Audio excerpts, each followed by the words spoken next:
یتیم اس معاشرے کا بڑا پسا ہوا طبقہ ہے، اور پوری کوشش کی جائے کہ ان کو ان کے باپ کی کمی نہ محسوس ہونے دی جائے۔ ہم اپنے رب کو راضی کر سکتے ہیں، اور یاد رکھیں اللہ سبحانہ و تعالیٰ نے امراء کے مالوں کے اندر غرباء کا حصہ رکھا ہے۔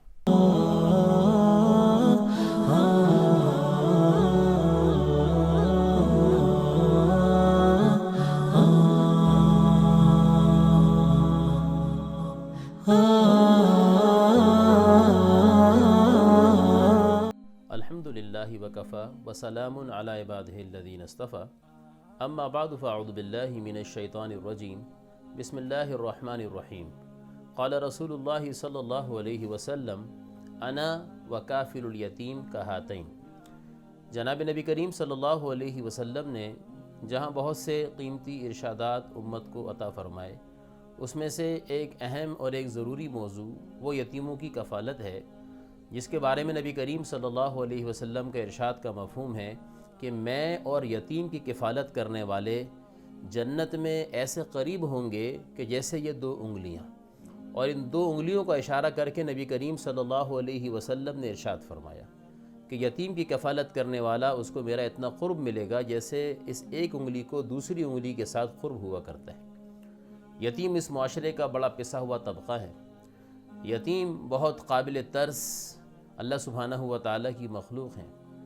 یتیم ہر اس بچے کو کہتے ہیں یا بچی کو کہ جس کے والد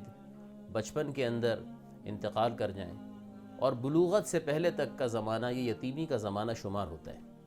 بلوغت کے بعد یتیم کو یتیم نہیں کہا کرتے، کیونکہ وہ خود مختار ہو جاتا ہے اور وہ بالغ ہو جاتا ہے اور وہ معاشرے کے اندر سروائیو کرتا ہے، وہ اپنی ذمہ داریاں خود اٹھا سکتا ہے۔ لیکن اس سے پہلے یتیم کی ذمہ داری جہاں اس کے گھر والوں کے اوپر ہے، سب سے پہلے اس کے دادا کے اوپر، اس کے چچا تایا کے اوپر، اس کی والدہ کے اوپر، اور پھر اس کے بعد اس کے ننیال کے اوپر، اسی طریقے سے مسلم معاشرے کے اوپر بھی یتیموں کی کفالت کا ذمہ ہے۔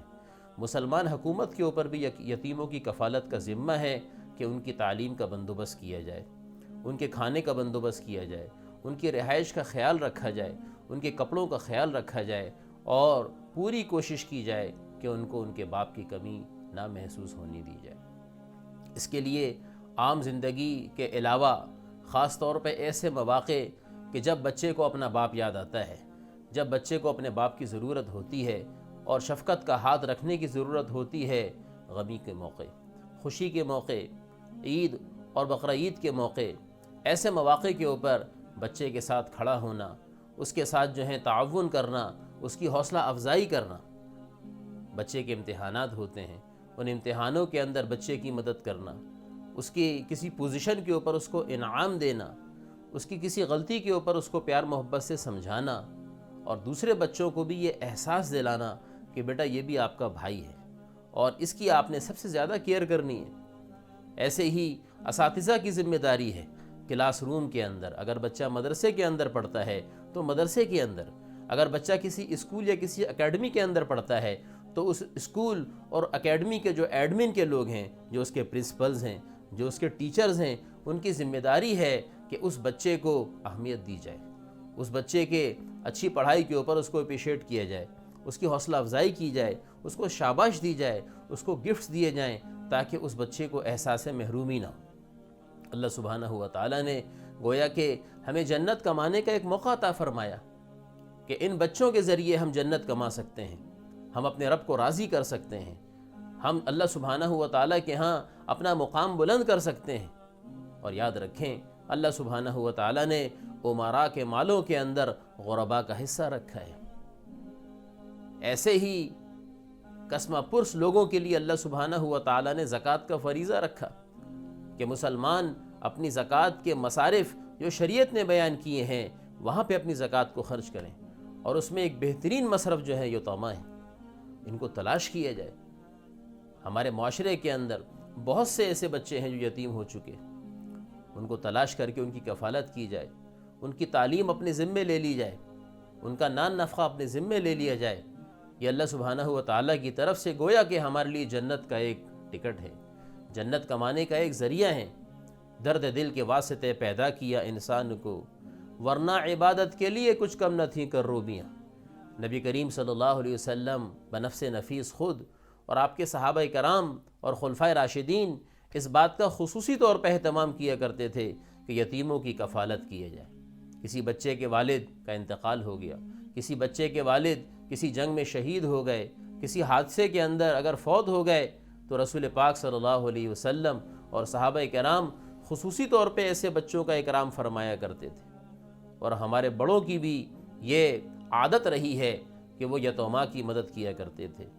تو ہم بھی اس بات کی کوشش کریں کہ اپنے معاشرے کے اندر، اپنے خاندان کے اندر، اپنے محلے کے اندر، اپنے آس پڑوس کے اندر ہم اپنی نگاہ عمیق گہرائیں اور تلاش کریں ایسے بچوں کو کہ جو یتیم ہیں، جن کی ضروریات جو ہیں پوری نہیں ہو رہی، اور خاص کر اس مہنگائی کے زمانے کے اندر کہ ایک ایسا بچہ جس کا باپ بھی موجود ہے، جس کے بھائی بھی کماتے ہیں، لیکن پھر بھی اس کی بہت سی ضروریات رہ جاتی ہیں، تو ایسے بچے کا کیا حال ہوگا کہ جس کے سر کے اوپر کسی کا دست شفقت نہیں ہے؟ اس کی ضروریات کیسے پوری ہوتی ہوں گی؟ بہت سے بچے ہم کو فٹ پاتھوں کے اوپر سوتے ہوئے نظر آتے ہیں، بہت سے بچے ہم کو کچرا چنتے ہوئے نظر آتے ہیں، بہت سے بچے ہم کو مکینکس کی دکانوں کے اوپر کام کرتے ہوئے نظر آتے ہیں، بہت سے بچے ہم کو روڈوں پہ، سڑکوں پہ اور فٹ پاتھوں کے اوپر بھیک مانگتے ہوئے نظر آتے ہیں۔ جہاں یہ ہماری حکومت کی غفلت ہے، وہاں ہمارے امراء کی بھی غفلت ہے، اور وہاں ہماری بھی غفلت ہے کہ ہم ایسے بچوں کو سرچ نہیں کرتے،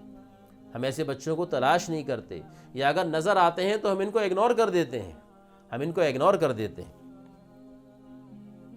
ابھی کچھ ہی دن پہلے میں اپنے بچوں کے ساتھ کبھی کبھی ان کو گھمانے لے کے نکل جاتا ہوں چھٹی والے دن، تو ایک گراؤنڈ کے اندر ہم بچوں کے ساتھ کھیل رہے تھے، میں تھا، میرے بچے تھے، 2-4 اور ہمارے بھتیجے تھے۔ تو ایک چھوٹا سا بچہ آیا اور سر کے اوپر اس نے رومال باندھا ہوا تھا، اور اس کے کندھے کے اوپر ایک کچرے کی بوری تھی۔ ہمارے بچوں کو دیکھ کے اور ہمیں دیکھ کے اس کے دل کے اندر بھی چاہت پیدا ہوئی کہ میں بھی کھیلوں۔ تو اس نے آ کے مجھ سے کہا، چچا میں بھی آپ کے ساتھ کھیل سکتا ہوں؟ میں نے کہا بیٹا شوق سے آپ ہمارے ساتھ کھیل سکتے ہیں۔ وہ بچہ جا کے فیلڈنگ پہ کھڑا ہو گیا، اور جا کے ہمارے بچوں سے زیادہ وہ بچہ ذہین تھا، ان سے زیادہ ایکٹیو تھا، ان سے زیادہ حسین اور خوبصورت تھا، اور ان سے زیادہ کرکٹ کھیلنا بھی جانتا تھا۔ وہ بچہ آیا، بہترین طریقے سے وہ کھیلا، چند منٹ اس نے ہمارے ساتھ جو ہیں گزارے، اس کے چہرے کے اوپر مسکراہٹ آ گئی۔ اب پتہ نہیں وہ کس ماں کا بیٹا تھا، کس باپ کا بچہ تھا، اور کس حال کے اندر وہ گھوم رہا تھا، اس کا غم تازہ نہ ہو جائے اس لیے ہم نے زیادہ اس سے تفصیلات نہ پوچھی، لیکن پتہ نہیں وہ کس حال میں تھا۔ خیر، جب وہ تھوڑی دیر ہم سے اور ہمارے بچوں کے ساتھ مل کے کھیلا، اس نے فیلڈنگ کی، اس نے بیٹنگ کی، اس کے بعد وہ بچہ خوش ہو گیا، اور واپسی میں سلام دعا کر کے، اور جو اللہ نے توفیق دی اس کا اکرام تھوڑا سا کر کے اس کو رخصت کر دیا۔ اس بچے کو کتنی خوشی ہوئی، اور ہمیں اپنے اس عمل سے کتنی خوشی ہوئی، یہ اللہ سبحانہ و تعالی جانتے ہیں۔ اس طرح کے ہزاروں بچے ہمارے معاشرے کے اندر جو ہیں بے آسرا گھوم رہے ہیں۔ تو اللہ سبحانہ و تعالی ہمیں زیادہ سے زیادہ ایسے قسم پرس لوگوں کی اور بالخصوص یتیماں کی مدد کرنے کی توفیق عطا فرمائے، اور ہمیں امید ہے کہ ان کی دعاؤں کی برکت سے اللہ سبحانہ و تعالی ہماری دین اور دنیا دونوں کو اچھا فرما دیں گے۔ اللہ ہم سب کو کہنے سننے سے زیادہ عمل کی توفیق عطا فرمائے۔ وآخر دعوانا ان الحمد للہ رب العالمین۔